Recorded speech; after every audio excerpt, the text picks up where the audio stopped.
Welcome to Audiobook English Stories. In today's chapter, Jay and his friends compare imaginary illnesses, visit a doctor, and decide the cure is simple, fresh air, laughter, and a river adventure. Get cozy, and let the story carry you downstream. Chapter 1. Health Problems. There were 4 of us: George, William, Samuel, Harris, myself. My friends call me Jay, and Mont Morenzi. We were sitting in my room and were smoking and talking about our bad health.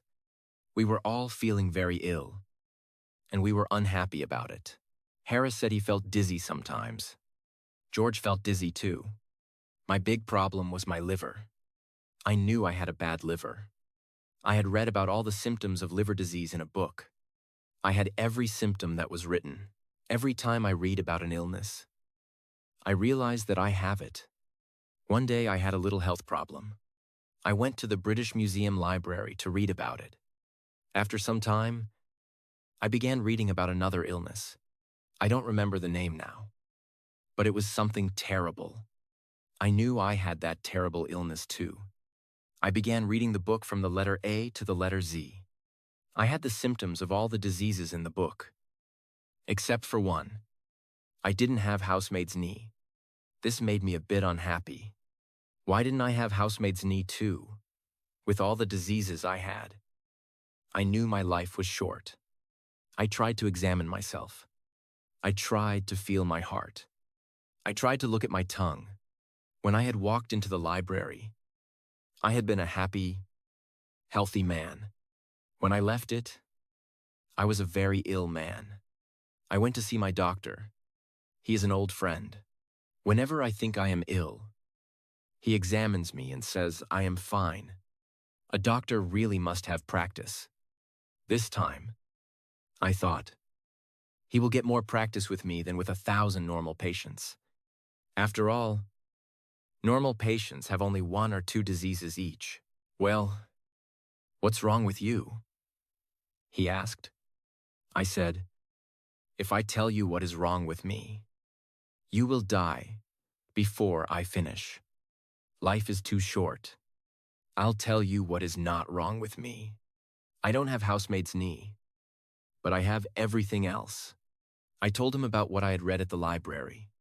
He looked at me carefully. He listened to my heart and looked at my tongue. After that, he wrote a prescription and gave it to me. I put it in my pocket and went out. I didn't read the prescription. I took it to the chemist's and gave it to him. He read it and gave it back to me. He said, I don't have the things on the prescription, but you're a chemist. Aren't you? I asked. He said, you're right. Sir, I'm a chemist. I don't have a shop in a hotel. I read the prescription. It said, every 6 hours. lb. of good.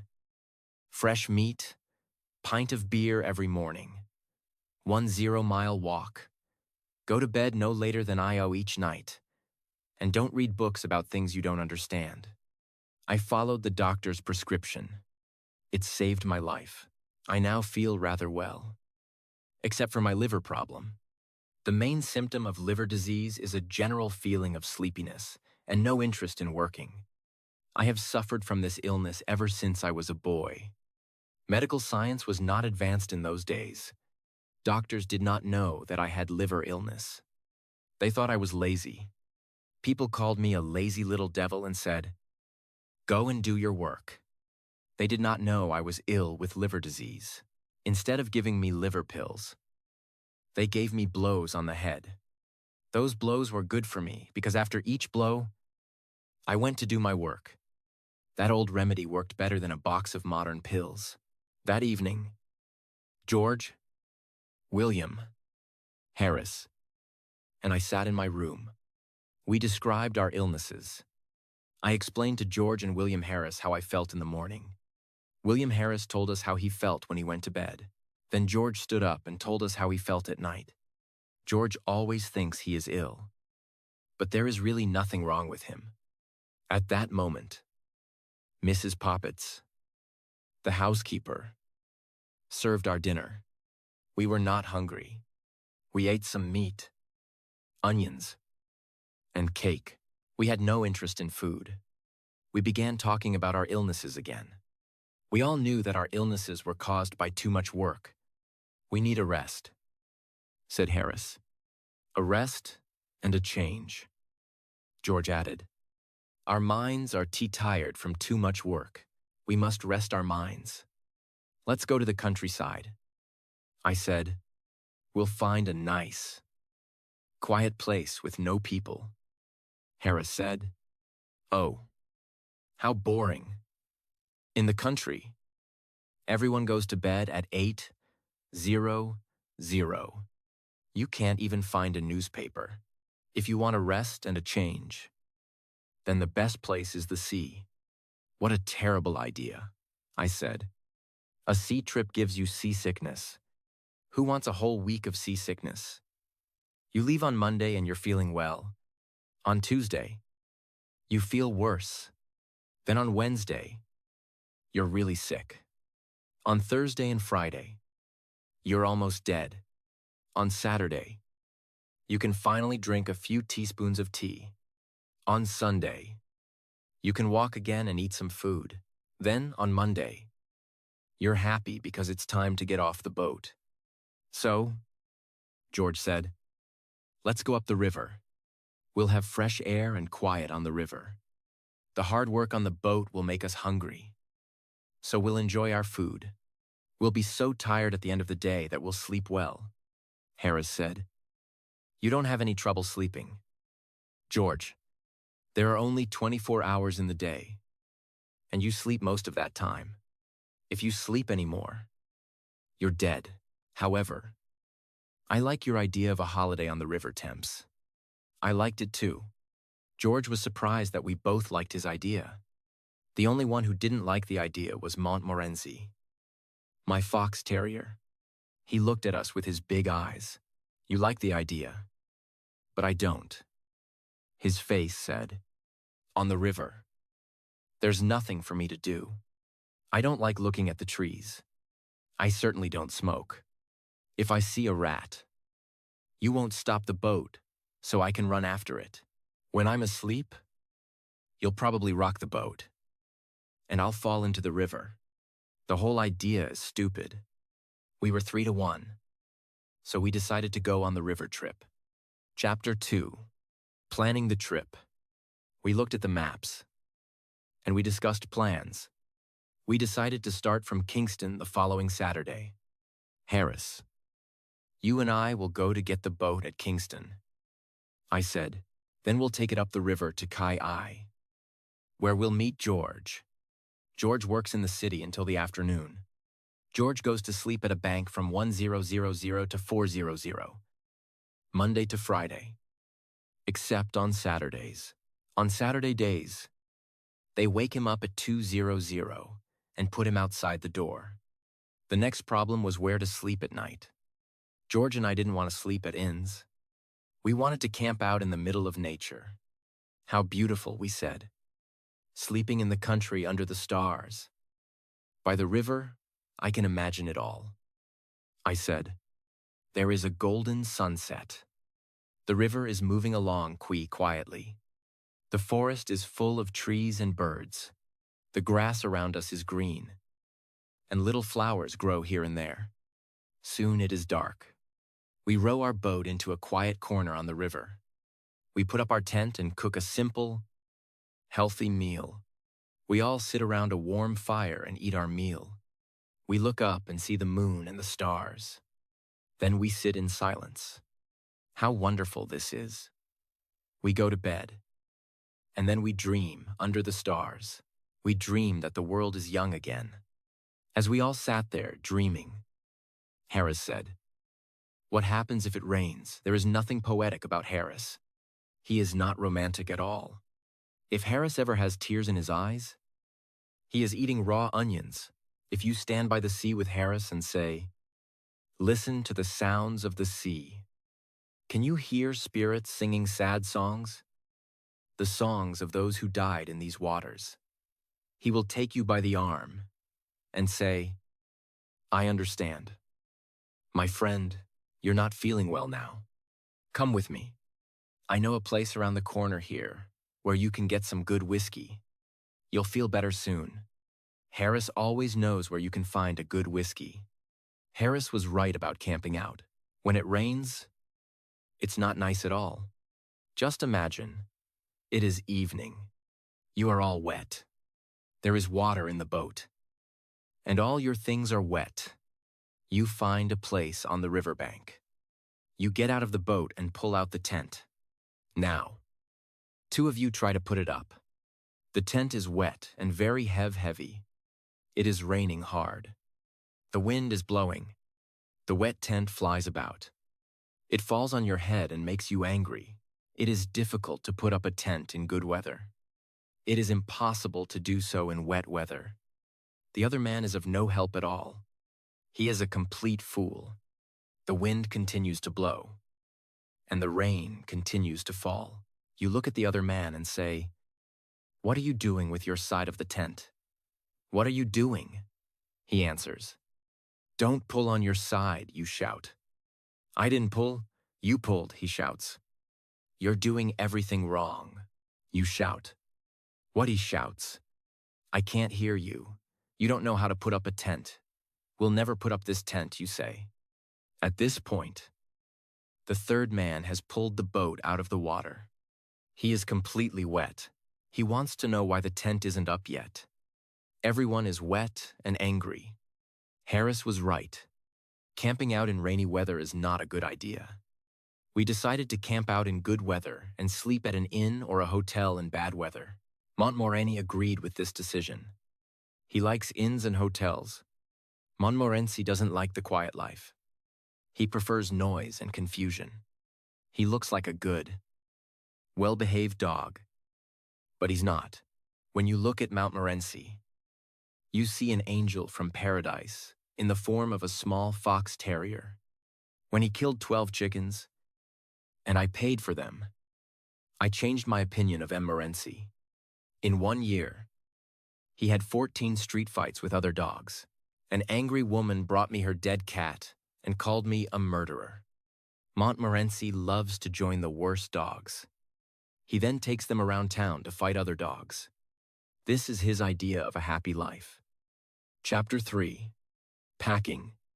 The following evening, we met again to discuss our plans.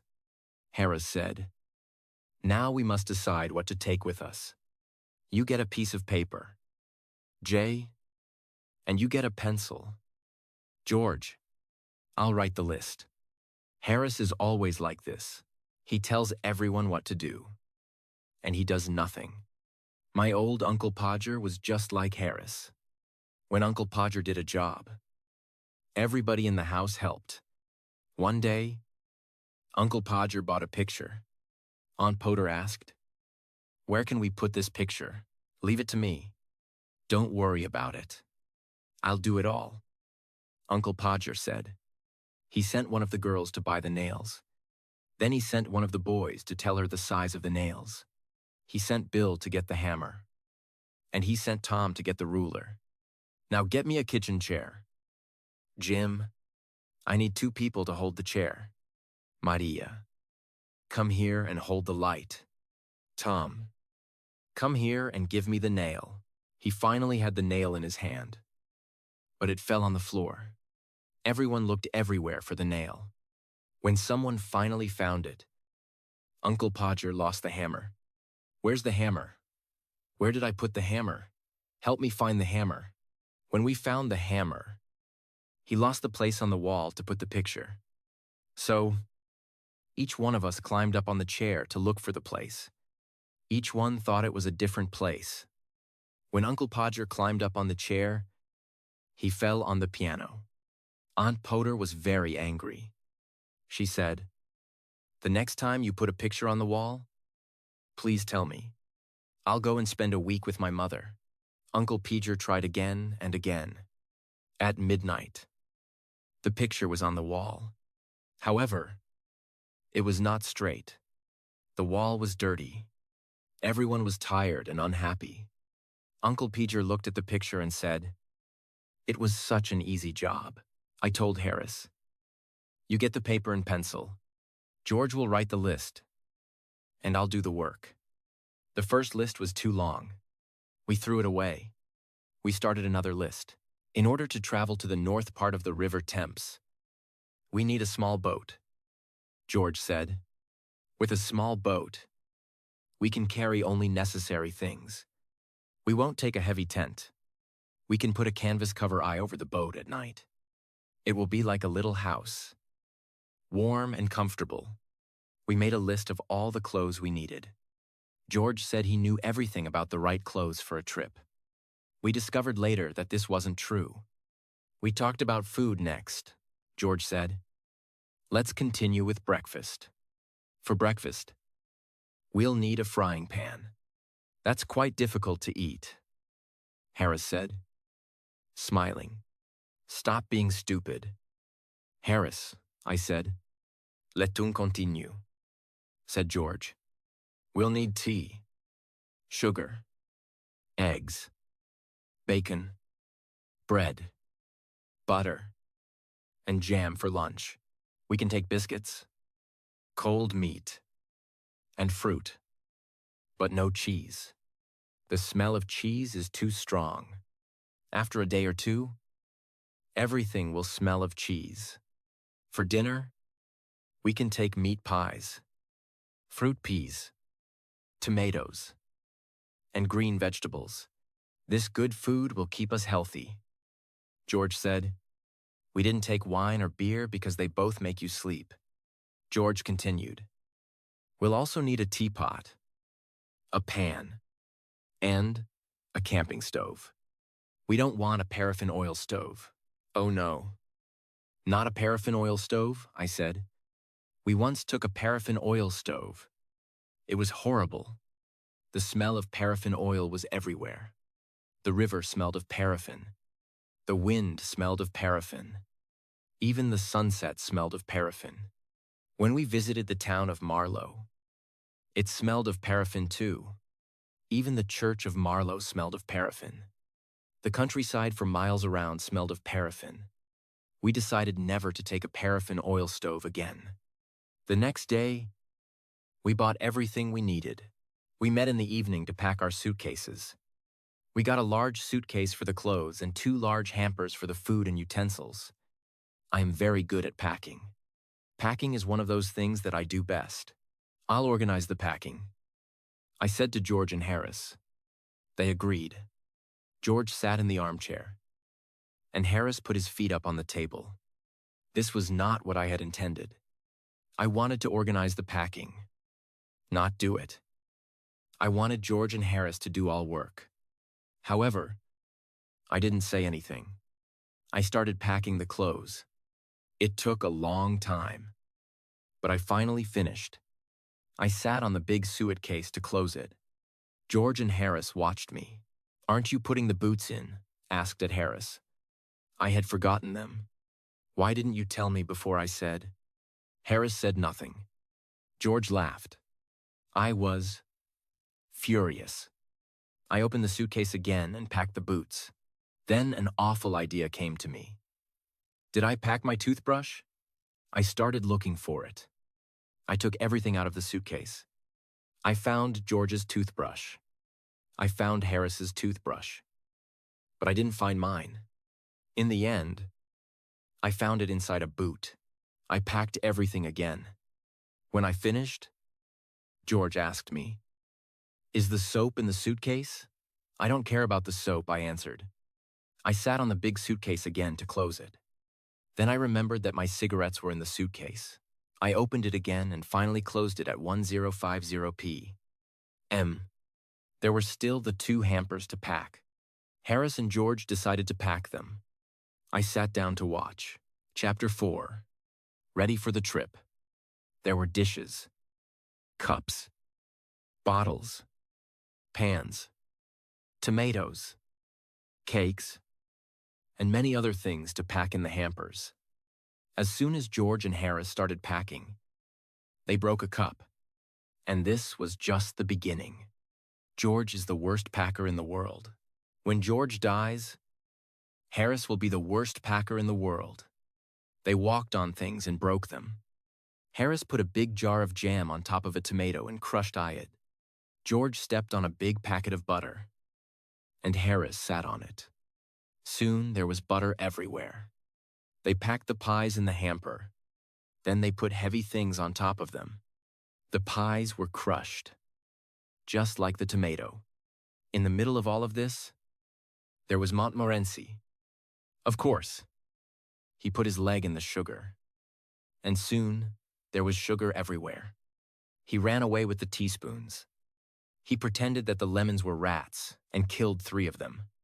This was Montmoren's idea of fun. At 1 inch the morning, the packing was finished. We were ready for bed. George said. "What time shall I wake you up?" Harris said. "Qi ling ling," I said. "Liu ling ling. Wake us up at 5:30. George. We said. It was Mrs. Poppets who woke me up the next morning. "Do you know that it's nearly 9:00, what I shouted as I jumped out of bed. I woke up Harris and George. We began to get ready. And we remembered that we had packed our toothbrushes. So we went to get them out of the suitcase. This was not an easy job. At last, we were ready to eat breakfast. While we ate breakfast, George read the newspaper. He told us about the people killed on the river and about the bad weather report. George went to work, and Harris and I finished our breakfast. That morning, Morenzi invited 2 of his friends to the house. They fought most of the time. When we were finally ready, we carried our luggage to the road. We waited 20 minutes for a taxi.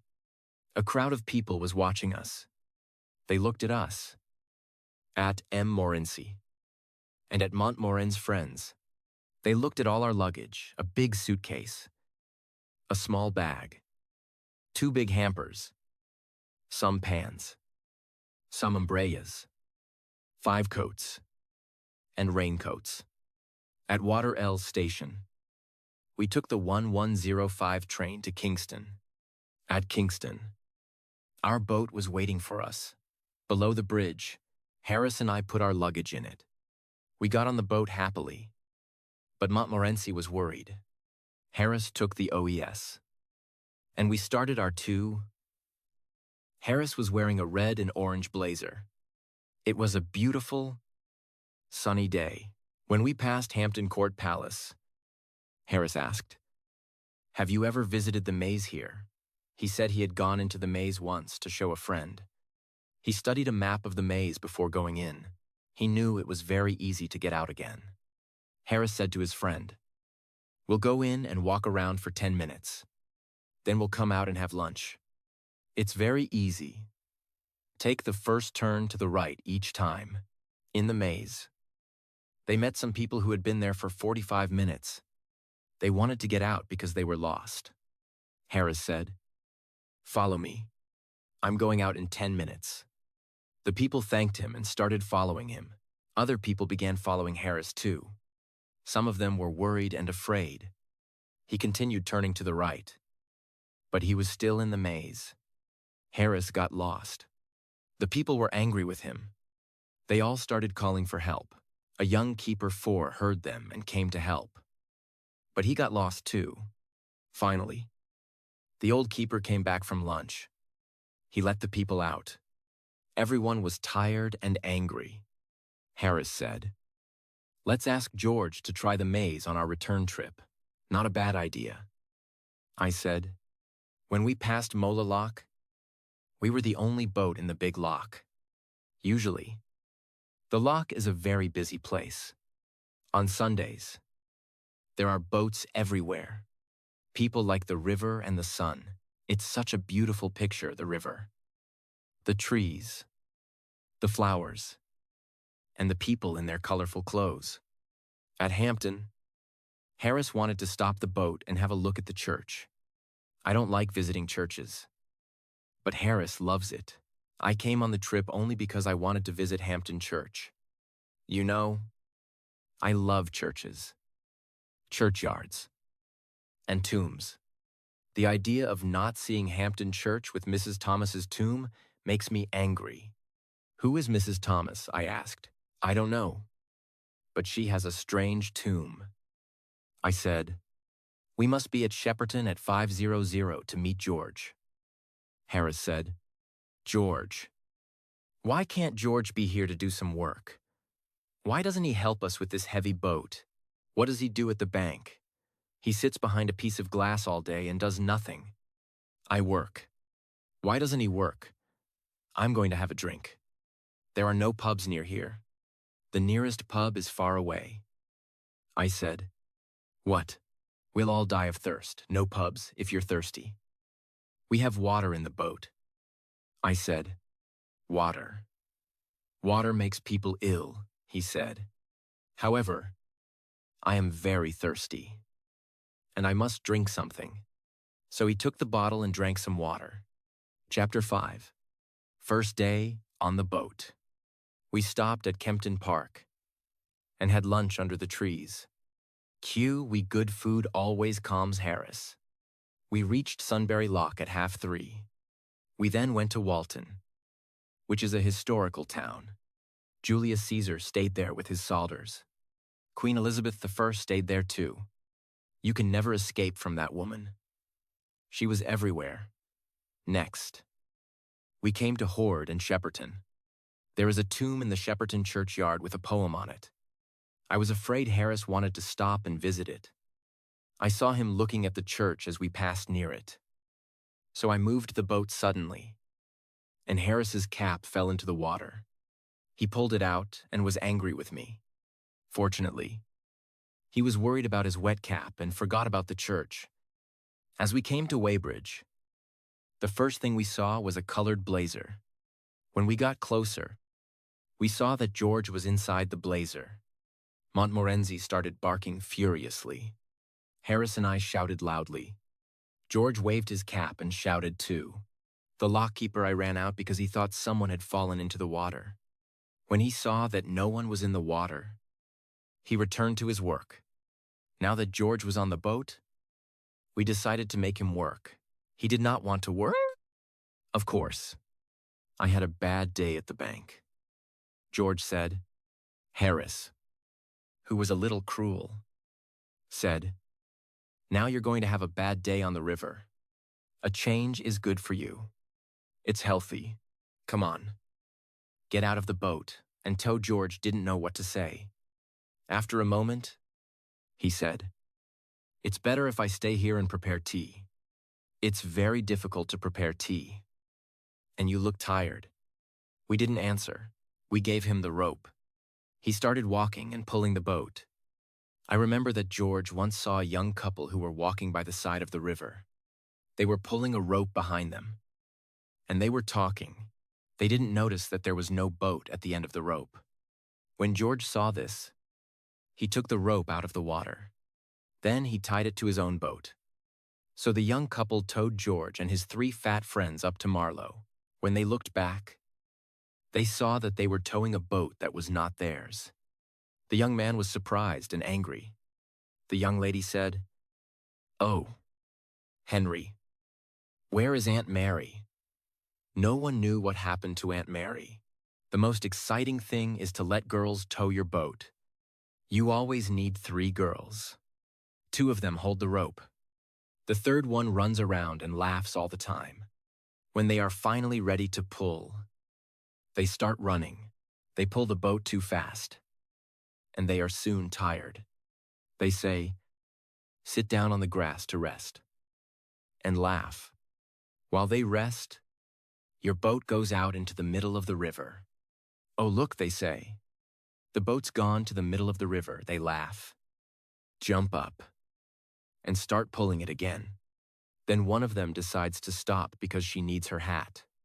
Then another wants her red shawl. Now one of them needs a comb for her hair. The other wants her handkerchief. This goes on for most of the afternoon. It is never boring when 3 girls tow a boat. George towed us to Penton Hook. We stopped there and decided to spend the night on the boat. We found a pretty place. We tied our boat to a big tree. We were all hungry. and we wanted to eat. However, George said, "No, let's put the canvas cover on the boat first. It will only take a few minutes." It looked simple, but it wasn't. There were 5 metal rods. You put them into special holes in the side of the boat. I didn't think this was dangerous work, but it was. I'm surprised that we are still alive to tell the story. First of all, the metal rods did not go into their holes. We jumped on them, kicked them, and pushed them. When the rods were in their holes, we tried to put the canvas cover on the boat. George took one part of the cover. He tied it at the front of the boat. Harris stood in the middle to help George with the cover. George did his job well, but Harris was completely confused. After 10 minutes of hard work, Harris was inside the cover. He was fighting to get out. He accidentally knocked George down. Now George was inside the cover too. They fought with the cover. I heard some very bad words. I thought the job must be very difficult. I didn't understand what was happening. George and Harris had told Morenzi and me to stand at the back of the boat. We did exactly that. We waited quietly. We saw the cover moving violently, but we thought this was the correct method. After a long time, we heard George shout, "We can't breathe under here. Why don't you help us?" You idiot. When someone calls for help, I always answer. I went to help them. Poor Harris. His face was almost black. Chapter 6. Harris makes scrambled eggs. As soon as the cover was in place, we started to prepare supper. We wanted some hot water to make tea. We put the tea kettle on the stove. We pretended that we were not interested in the water. We wanted the water to think that we did not care about it. We began to prepare supper. This was the only way to make the water boil on a boat. If the water knows you are waiting for it, it will never get hot. You must not look at it. It's a good idea. I shouted, "I don't want any tea." "Do you?" George shouts back, "Oh no, I don't like tea. I'll have milk." "And you?" "Harris, tea is terrible. I never drink it. I'll have lemonade." This makes the water very angry. At this point, the water will boil. We really wanted that supper. We needed that supper. For 35 minutes, nobody spoke. We just ate and ate. Finally, we all had full stomachs, and we were happy. A full stomach makes you feel kind and generous. We sat and smiled at each other. We smiled at Montmorency too. We started smoking our pipes and began to talk. We went to bed at 10:00. I didn't sleep well. I wasn't comfortable in the boat. I woke up at 6:00 the next morning. And George did too. There was no reason to wake up so early. We were on holiday. Why did we wake up so early? It never happens to us when we're working. We decided to wake up Harris. This was hard work. We used an oar to help us. Harris moved a bit and said, "I'll be downstairs in a minute. Get my best boots ready." "Please?" We tried again with a boat hook. Harris sat up, suddenly, and Montmorency fell off the bed. We pulled up the canvas cover, and all 4 of us looked out at the river. We were very cold. We had planned to go swimming, but the water looked so cold and wet. "Well, who's going swimming first?" asked Harris. No one wanted to be first. George decided to get dressed. Montmorency barked with horror at the idea. Harris went to look for his trousers. I decided to go to the riverbank and throw some water on myself. I held on to the branch of a tree as I moved to the water. It was very cold, and I decided not to go in. I wanted to go back to the boat. But suddenly, the branch of the tree broke. I fell into the river, along with my towel. I also drank about a bottle of Thames water. Good heavens. Old Jay is in the water, Harris said. How's the water? George asked. It's lovely, I answered. Why don't you come in? Nobody wanted to try the water. When I got back to the boat, I was very cold. I wanted to put on my shirt, but it fell into the river. This made me angry. George started laughing. I don't see anything to laugh at, I said. George laughed even more. I never saw a man laugh so much. I was cold and furious. I was trying to get my shirt out of the river. George was laughing louder and louder. Stop laughing. You stupid idiot, I shouted. When I finally, pulled the shirt out of the river, I saw that it wasn't mine. It was George's shirt. I started laughing too. I laughed so much that I dropped the shirt into the river again. Aren't you going to get it out? Said George, who continued laughing. I didn't answer him for a while because I was laughing so much. At last, I said, It isn't my shirt, it's yours. I never saw a man's face changed so quickly. What? He shouted. You donkey? I. Why can't you be careful with things? Why don't you go and get dressed on the riverbank? People like you don't know how to live on a boat. I tried to tell him how funny it was, but he didn't understand. George is a little slow at understanding a joke sometimes.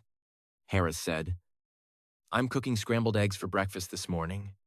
Once people try my scrambled eggs, they always want them. He was quite famous for his scrambled eggs. George and I got the stove and the frying pan ready. Then we looked for the eggs that weren't broken. We found only 6 of them. Now you can start, we said. Breaking the eggs was difficult for Harris. The eggs got on his trousers and went up his arms. He put 6 eggs into the frying pan. Then he sat down by the stove and mixed them with a fork. George and I saw that it was difficult work. Harris often burnt his fingers. Then he danced around the stove. He waved his hands in the air and shouted. George and I thought that this was an important part of his cooking method. We didn't know what scrambled eggs were. We thought they were some sort of red Indian food. And to cook them correctly, it was necessary to do special dances with magic words. Morenzi went to put his nose over the frying pan once and burnt himself. He too began dancing around and barking. It was interesting and exciting to watch this show. George and I were sorry when it was finished. When the scrambled eggs were ready, there was very little to eat. 6 eggs had gone into the pan. But all that came out was a teaspoonful of burnt eggs. The problem is the frying pan, Harris said. I need another type of pan and another stove. We decided not to try scrambled eggs again until Harris had the right pan and stove. Chapter 7. The Laughing Tin. When we finished breakfast, the sun was up, and it was a warm morning. I sat on the riverbank near Runnymede. I thought about King John, who signed the Magna Carta at Runnymede in I-5. What a great moment in English history. I imagined the scene. George came over and said, When you finish resting and dreaming, please help me wash the dishes and other things.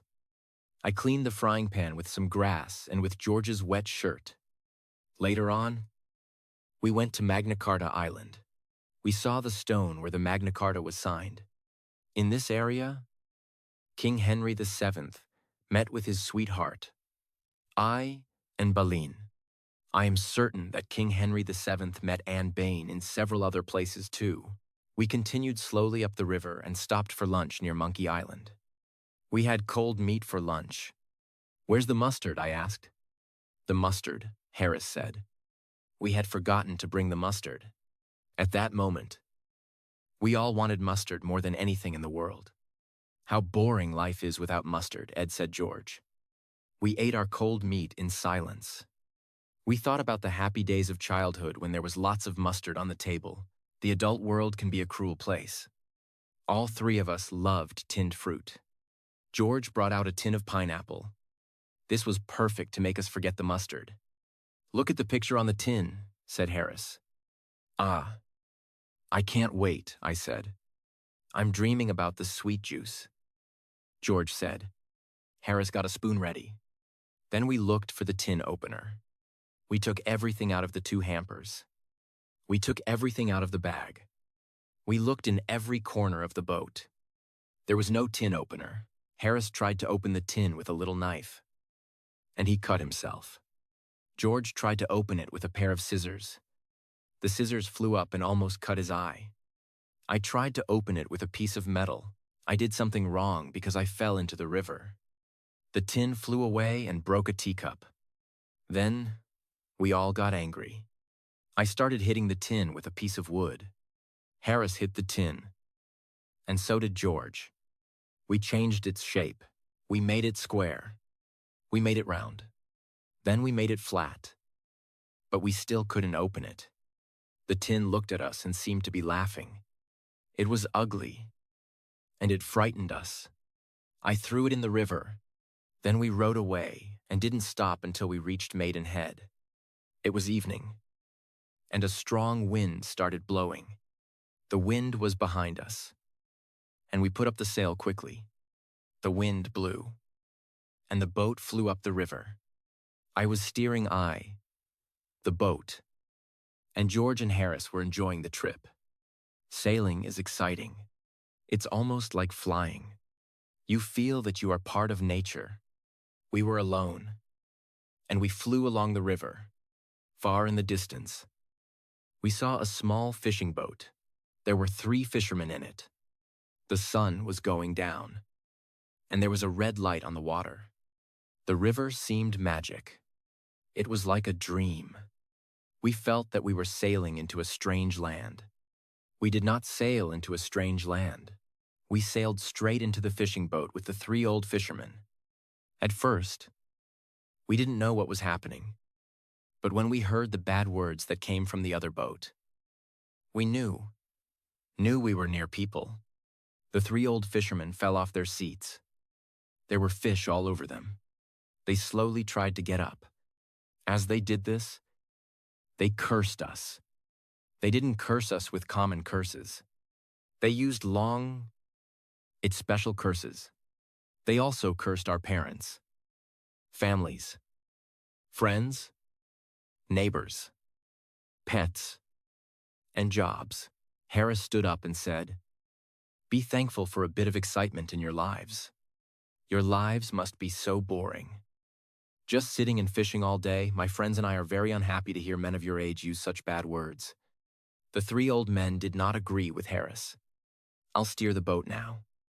"Jay," said George, "an intelligent man like you must do better things.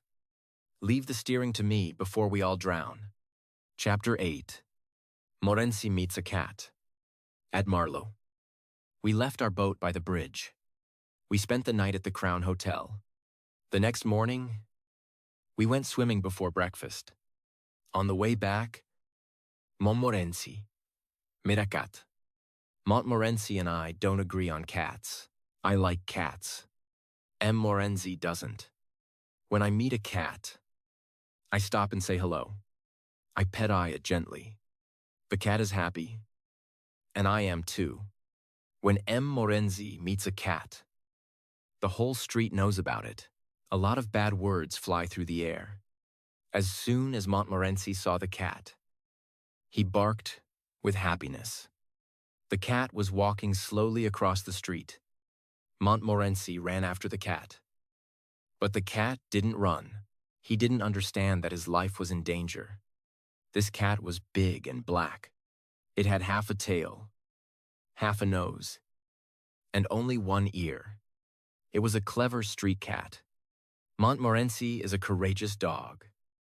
But the cold eyes of that cat terrified him. The cat stopped in the middle of the road and looked at Morenzi. Neither spoke. But the conversation was probably like this cat, "Yes. You want me. Can I do anything for you, Mount Mori?" "No. No thanks." "Cat. If you really want something, please tell me." Malt Mori. Walking backwards. "Oh. No. Not at all. Don't disturb yourself. I'm afraid I made a mistake." I thought I knew you. Sorry, I disturbed you. Cat. Not at all. It's a pleasure. Are you sure you don't want anything now, morenzi? Still walking backwards. No thanks. Nothing at all. Thanks. Very kind of you. Good morning. Cat, good morning.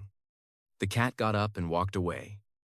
Morenzi came back and followed us quietly. He was silent all day long. To this day, if you say the word cats to Morenzi, he'll stop walking. Then he'll look up at you as if to say, please don't. After this, we did our shopping, returned to the boat, and continued our trip up the river. At Hambledon Lock, we discovered that we had no water. We went to the lockkeeper to ask for some. George spoke for us with a friendly smile. He asked, "May we have some water?" "Please, certainly," said the old lockkeeper. "Take as much as you want, and leave the rest." "Thank you very much," said George, looking around. "Where is the water? It's where it always is," said the lockkeeper. "It's behind you." George turned around and looked. "I don't see it." "What? Where are your eyes?" the lockkeeper said. He took George's arm and turned him around. "Oh," George said, "but we can't drink the river." "No, but you can drink some of it," said the lockkeeper. "I drunk river water for the past 15 years. "Well, sir, I don't think you look very healthy after drinking all that river water. But thank you anyway," George said. We left the lockkeeper place and we found some waiter at another house. We towed the boat past Henley and stopped near Wargrave for lunch. We were sitting in a green field near the river. Harris was cutting a meat pie. George and I were waiting with our dishes. "I need a spoon," said Harris. The hamper was behind us. George and I both turned around to get a spoon. In 5 seconds, we had the spoon. When we turned back, Harris and the meat pie were gone. Disappeared. It was a wide open field. There were no trees nearby. Harris did not fall into the river because the river was far from us. George and I looked all around. Then we looked at each other. "Has he gone up to heaven?" I asked. "Angels don't take meat pies to heaven," George said. "You're right." I agreed. Then, "There has been an earthquake," George said. "I'm sorry." He had the meat pie with him. Sadly, we looked at the place where Harris and the meat pie were sitting. Then, with horror, we saw Harris's head. Only his head. It was in the grass. His face was red and furious. George was the first to speak. "Say something. Are you dead or alive? Where is your body?" "Oh, don't be an idiot," Harris shouted. "I think you made this happen. You told me to sit there. It's your stupid joke. Here, take the pie." Harris didn't know it, but he had been sitting next to a big hole. The long grass covered it. He fell into the deep hole without knowing anything. At first, he thought that it was the end of the world. Harris still thinks that George and I planned it all. Chapter 9. Fighting Swans. After lunch, a gentle wind pushed us up the river past Wargrave and Ship Lake. We got out of the boat at Sunning and walked around the village. Sunning is a lovely village. Everything is clean and beautiful. Each house is covered with roses. We decided to return to one of the Ship Lake Islands to spend the night. George said, "Let's have a special supper tonight. Let's make an Irish stew. We can put everything into one big pan." "What a wonderful idea," Harris and I said. "I'll get the wood and make a fire." George said, "You two can peel the potatoes." This was a very big job. We were happy and excited. But when we peeled our first potato, we understood that this was not exciting. It was hard work. The first potato we peeled looked like a pea. George looked at it and said, "No, no, no. There's no potato left. Do it like this." We worked hard for half an hour, but we peeled only 4 potatoes. We refused to continue. "Well, just put the potatoes in without peeling them. Let's add some carrots and other vegetables. Look in the hampers and take out all the pieces of old food. We'll put them in the stew. You can put anything in a stew." We found half a pork pie, a tin of fish, and a few broken eggs. We added these to the stew. Morenzi watched us carefully and then left. After a while, he returned with a dead rat in his mouth. He wanted to add something to the stew, too. We discussed it first. Harris said, "It's all right to add the dead rat. It will be mixed with the other things. A stew needs many ingredients." George said, "Well, I don't want to try anything new. Maybe next time." "I'm sorry." Morenzi, Harris said, "If you never try anything new, you'll never discover things. It's men like you, George, who slow down the progress of our world." George didn't listen to Harris. The stew was a great success. It was delicious. Excellent in every way. We all really enjoyed it. After the ish stew, George and I decided to go to Hay for an evening walk. Harris wanted to stay on the boat and drink a whiskey. When we returned to the boat, Harris was sad and confused. "What happened to you?" "Harris, swans," he said. We had left the boat near a swan's nest. When George and I were in Henley, Mrs. Swan came back to the nest. She started to shout at Harris. Harris frightened her away. She went to get her husband, Mr. Swan. Harris had a terrible fight with these 2 swans. Harris finally won the fight. However, half an hour later, Mr. and Mrs. Swan returned with 18 other swans. There was a horrible fight. The swans attacked Harris and tried to pull him off the boat. They wanted to drown Harris and Morenzi. Harris fought with courage for 4 hours. In the end, the swans slowly swam away to die. "How many swans were there?" George asked. "Censure R," said Harris, who was sleepy. "But you said 18 before." George said, "No, I didn't. I said 12. We asked Harris about it the next morning. He said, "What swans?" He thought that George and I were dreaming. That night, Harris had trouble sleeping. He woke me up about 12 times during the night. He was looking for his cloths. "George woke you up too. Why do you need your trousers?" "It's the middle of the night," George said later. Harris was looking for his shoes. Then he asked for his socks and his umbrella. We woke up late the next morning. We had a small breakfast, and we were ready to go. We agreed that we would row the boat and not tow it.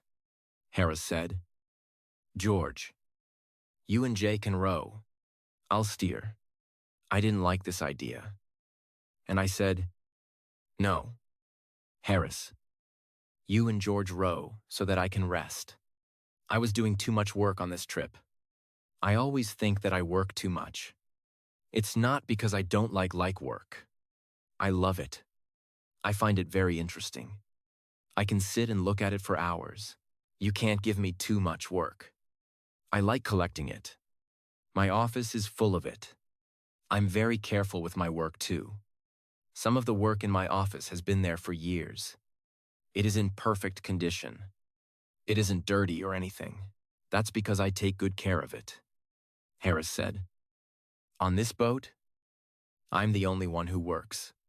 George said, "You do nothing but eat and sleep." Harris, "I'm the only one who works. You and Jay are very lazy people." Harris laughed and said, "George, have you ever seen George work?" I agreed with Harris. "George never worked. How do you know if I work?" Harris, You're always sleeping, except at mealtimes. Have you ever seen Harris awake? Except at mealtimes, George asked me. I agreed with George. Harris worked very little on the boat. Oh, please. I do more work than old Jay, Harris said. Well, it's difficult to do less work than old Jay, George added. Old Jay thinks he's a passenger and doesn't need to work, Harris said. After this discussion, I said to Harris, you and George row the boat up to Reading. At Reading, I'll tow it. Chapter 10. 3 men out of a boat. We reached Reading at about 2:00. The river here is very dirty. So we moved on to Streetla. We stayed at Streetle for 2 days. We took our clothes to a laundry woman. We had tried to wash them in the river. As George told us, the river was so dirty that our clothes collected all the dirt from the water. The river became cleaner, but our clothes became dirtier. The laundry woman was very surprised to see such dirty clothes. She looked at them and said, "This will cost you 3 times the usual price." We agreed and paid her. The river near Stroll and Goring is excellent for fishing. It is full of different types of fish. Some people sit and fish there all day. However, they never catch any fish. The local fisherman's guidebook doesn't say anything about catching fish. It only says that the place is a good fishing area. And it is. You can see many fish swim past, but you can't catch them. When you go for a walk by the river, you can see hundreds of fish. They come and stand half out of the water. Their mouths are open for bread. If you go swimming, they come to look at you and disturb you. You cannot catch them. However, we passed by Wallingford and Dorchester. Both are ancient British towns. In the days of the Roman Empire, the Romans camped here and built fortifications. We spent the night at Clifton Hampton, which is a pretty village. We finally arrived at Oxford and spent 2 excellent days there. Oxford is a beautiful town with its old university. Oxford is also full of dogs. Mont Morenzi was very happy. He had 11 dogfights on the first day and 14 on the second day. He probably thought he was in heaven. We left Oxford on the 3rd day to return home to London. When we left Oxford, it was raining. The rain continued without stopping. When it's sunny, the river is a dream. But when it's rainy, the river was brown and unfriendly. It rained all day. At first, we pretended to enjoy it. Well, this is a nice change. Too much sunshine is boring. Nature is beautiful. Even when it rains. I said, "Yes." Harris said, "It's good to see the river in all kinds of weather. The rain is good for you. I can't understand people who are afraid of a little rain." Harris and I sang songs, and we were quite happy. George did not agree. He stayed under the umbrella. We put up the canvas cover before lunch. We left a little opening to see where we were going. We continued our trip for another 9 miles. We stopped for the night at Day's Lock. We did not have a happy evening. The rain never stopped. Supper was not good. We were really tired of cold meat. We dreamt about our favorite foods. Harris talked about fish cooked in a special sauce. Harris gave his cold meat to Montmorency. He looked at it and turned his head. He seemed insulted by Harris's offer. He went to sit at the other side of the boat alone. George said, "Please don't talk about good food until I finish this cold meat." We played cards after supper.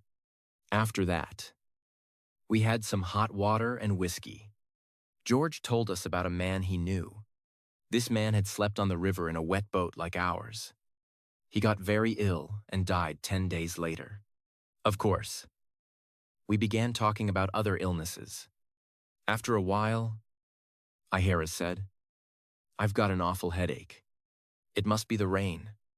"Well, I've got a bad backache," I said. To make us feel happier, George sang to us. That made Harris and I cry. and it made Mount Morenzi howl. There was nothing else to do. So we went to bed. We didn't sleep well at all. We were awake at 5:00 the next morning. Our second rainy day was the same as the first. It rained all day. We moved slowly along the river. We agreed to continue our trip, even if it killed us. It's only 2 more days.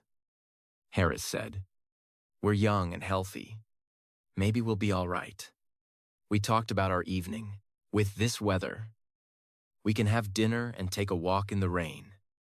Or we can have dinner and spend an hour in a pub.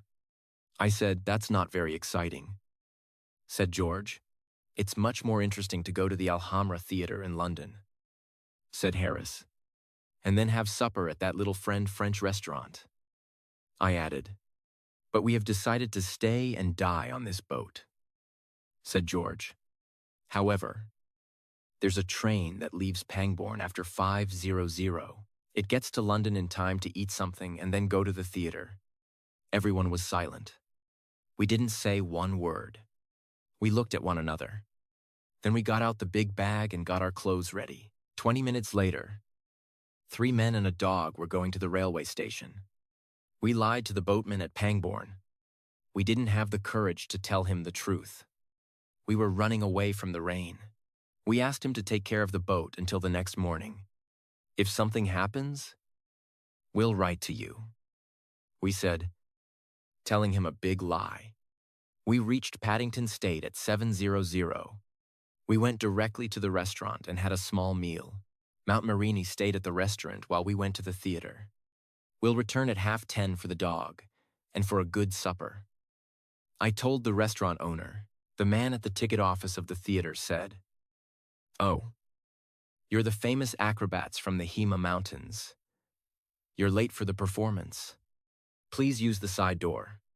We explained to him that we were not acrobats. He understood and sold us 3 tickets. Our clothes probably looked a bit old and strange. At the Alhambra Theater, everyone looked at our clothes and smiled. Some people laughed.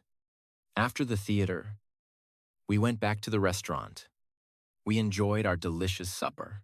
After 10 days of eating cold meat, we were thankful for this supper.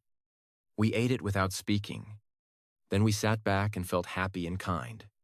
Harris, who was sitting next to the window, pulled back the curtain. He looked at the wet street. It was rainy and dark. The wind was blowing. A few people walked past under their umbrellas. Harris took his glass and said, "Well, we had a good trip. And I say thank you to old Father Tams. But I think we were right to come back when we did. Here's to 3 men well out of a boat."